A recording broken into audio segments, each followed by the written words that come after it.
Imagine for a second that you spent your whole life living in this just massive house. You know every single creak in the floor. You know how the plumbing works. You've memorized the wallpaper. Right, you're the expert on the house. You are the world's leading expert. Yeah. You can write books on it. But then someone comes along and taps you on the shoulder and asks, "Hey, how is the foundation poured? What's this whole thing actually sitting on?" And you realize you have absolutely no idea. None. You Yeah. just assumed it was always there. And that is the huge provocative idea we are tackling today. We are diving into Safa Kaçmaz's concept of sociogony. Sociogony. And just a heads up to you listening, this isn't some dry academic review. This is a bit of a mind bender. It basically points at the giants, Marx, Weber, Durkheim, and says, you guys all missed the most important moment. It's a bold claim, and I think what's so interesting about this deep dive is the tone Kaçmaz uses. He doesn't frame this as just another theory. He calls it a witnessing. A witnessing. He's arguing for a whole new branch of science, not sociology, which studies society, but sociogony. Which is a word I definitely had to practice saying. Sociogony. It sounds, almost mythological. It does, but it's very technical. That suffix, Sociogony, it just means origin, genesis.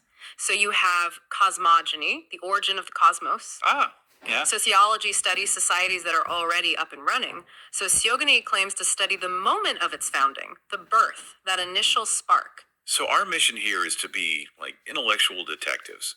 We're investigating the scene of the birth that everyone else just walked past. But I have to play skeptic for a minute. Please do. Aren't we just talking about people living together?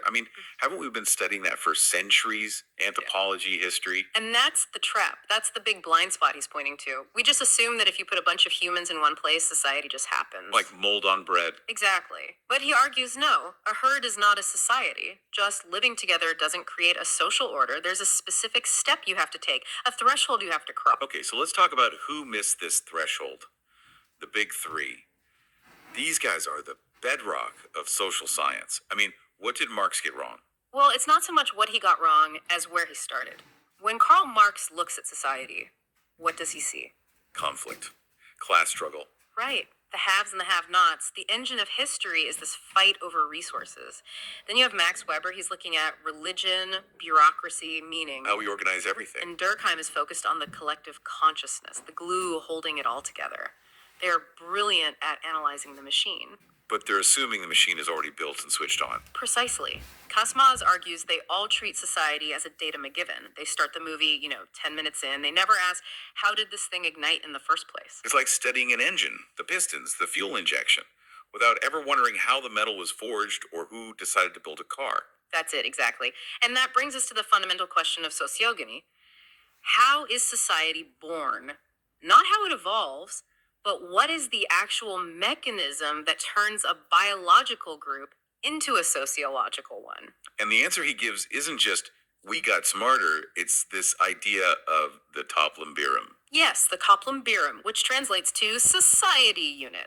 This is so critical. Society, he says, doesn't start with a bunch of individuals just deciding to get along. It starts with establishing a unit that has internal rules. A clan, a tribe, a community. A nation. They're all just different scales of the same thing. The engine is the society unit. This is where my modern brain gets a little tripped up, because I think of the origin of tribes or nations, and I immediately think of war. Us versus them. That's the standard narrative, right? History is just one conflict after another. Heraclitus said, war is the father of all things. Yeah. But Sociogony completely flips the script. It says the foundation of history isn't conflict, it's alliance. Specifically, the inner alliance. The inner alliance. That sounds a lot more optimistic. It's not really about optimism, it's about structure. Before you can effectively fight an enemy over there, you first have to agree not to kill each other over here. The first human act isn't picking up a rock to hit a stranger. It's putting the rock down and agreeing on an internal order. Without that inner alliance, there's no history to write about. No economy, no religion, those all come later. So peace, or at least agreement, is the primary state. Conflict is just what happens when that agreement falls apart. Yes. It makes conflict secondary. And this inner alliance isn't some, vague feel-good idea. Kaçmaz lays out a very specific recipe. The threefold constitutive order. The blueprint. The blueprint. And he says if you are missing even one of these three pillars, you do not have a society. You just have a temporary gathering, a crowd. Okay, let's get into the recipe. What's ingredient number one? The sharing of food and drink. That makes sense. Breaking bread, it's universal. But it's crucial to see it's not just eating, it's the regulation of sharing. A pack of wolves eats together, but the strongest eats first. This is a rule that says we do not snatch food from each other. It turns biological need into a system of distribution. It connects my hunger to your hunger. It's not just survival of the fittest inside the group anymore. Exactly. Okay, so number 2. The regulation of sexual and bodily relations. Or determining who belongs to whom. Right. If you have uncontrolled competition for mates, you have chaos, constant internal violence.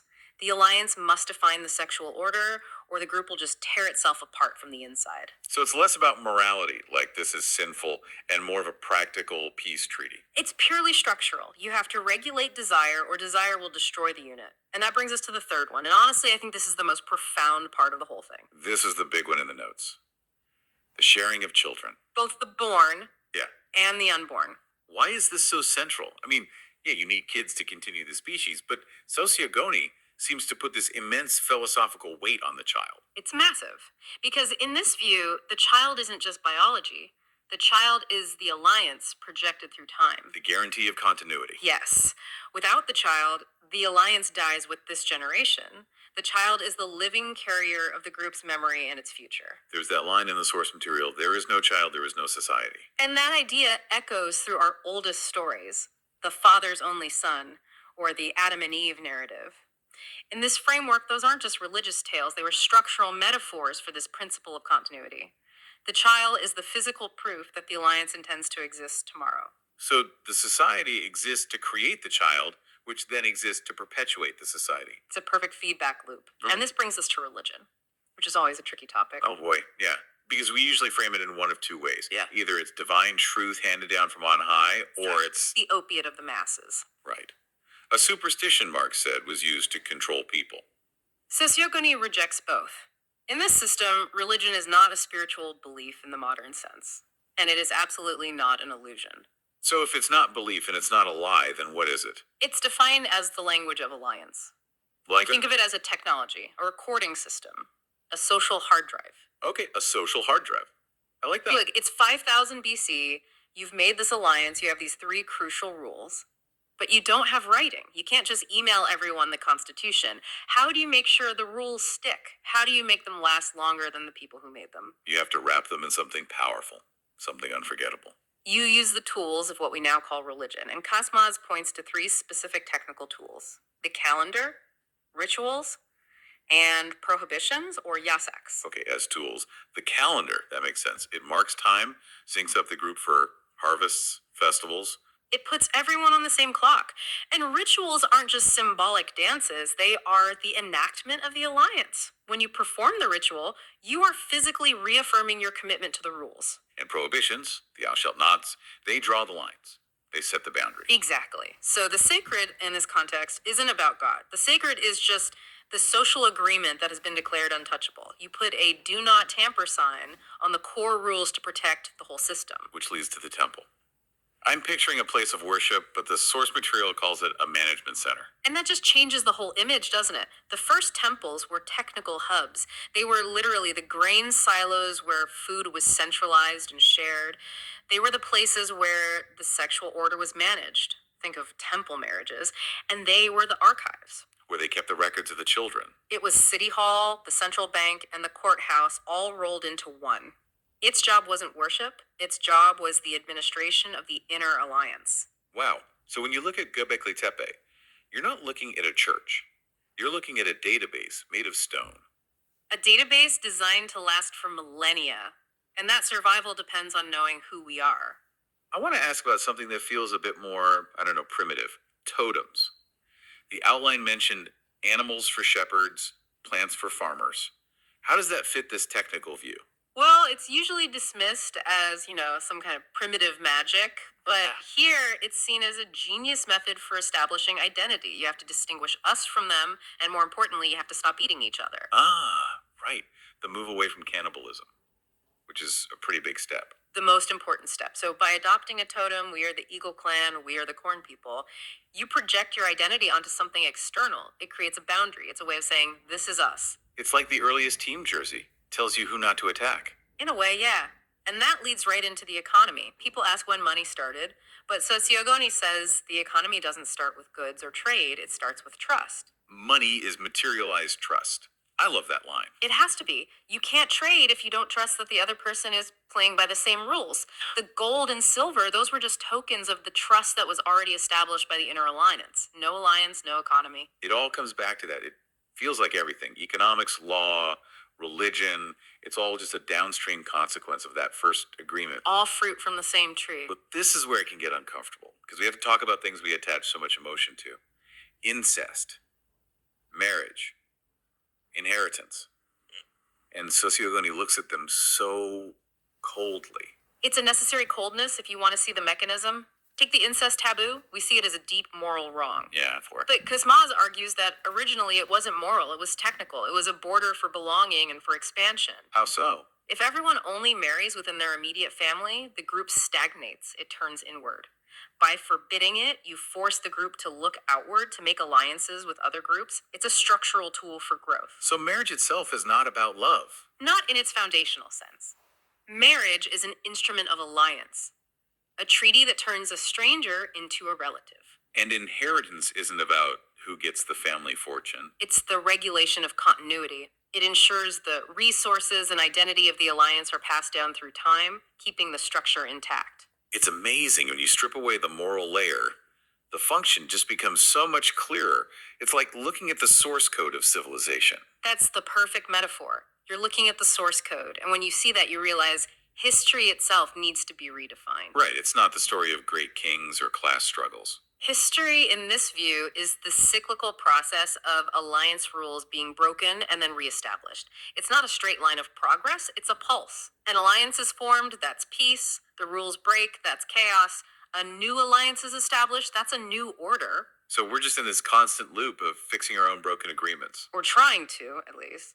The engine of history is that constant struggle to maintain the inner alliance, to keep the society unit from dissolving. Which brings it back to what you said at the very beginning, the witnessing. He's not trying to sell an ideology. He's just saying, look at this moment of creation. Exactly. He's pulling back the curtain so we can see that society isn't natural, like gravity or the weather.